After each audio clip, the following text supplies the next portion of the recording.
Welcome to SZR Broadcasting Corporation. For today's sports news, December 5, 2013. Decision on Jameis Winston case to come Thursday. Florida State star quarterback Jameis Winston will learn Thursday whether he will be charged with sexual battery in the alleged rape of a fellow student.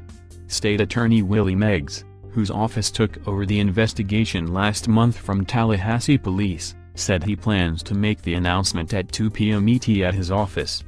The decision will end more than 3 weeks of intense national scrutiny of the case involving the leader of FSU's #1 ranked football team, which has prompted sharp criticism of how the Tallahassee Police Department handled the on-again, off-again investigation of a December 7, 2012 incident.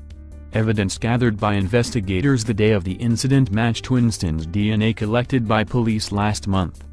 Winston's attorney dismissed the connection, insisting sex between his client and the accuser was consensual. If charged with a felony, FSU's Code of Conduct mandates Winston to be immediately suspended from the team until the case is resolved. Only a finding of extraordinary circumstances by the administration would allow him to play. The 19-year-old complainant and her family said police warned that pursuing the allegation against Winston would subject her to public scorn. The family has condemned TPD for what it characterizes as multiple lapses in the investigation, including failure to collect DNA evidence early and prematurely categorizing the case as inactive.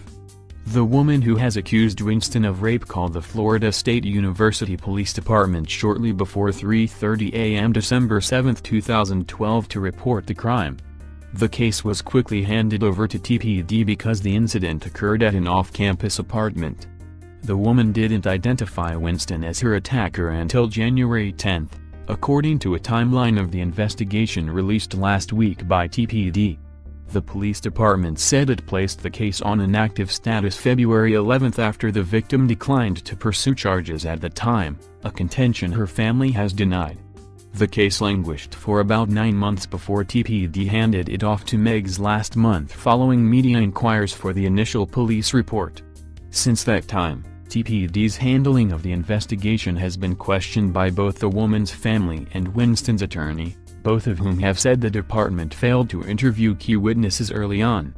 DNA wasn't collected from Winston until November 14, about 10 months after the complainant identified him. While Jensen said TPD told him in February the case was closed, the victim's family members said they were never notified of any status change in the case and were awaiting lab results through the spring. The family, which has released 2 statements since the case went public, also said a TPD detective warned the complainant's attorney that Tallahassee was a big football town and her life would be made miserable if she went forward with the allegation.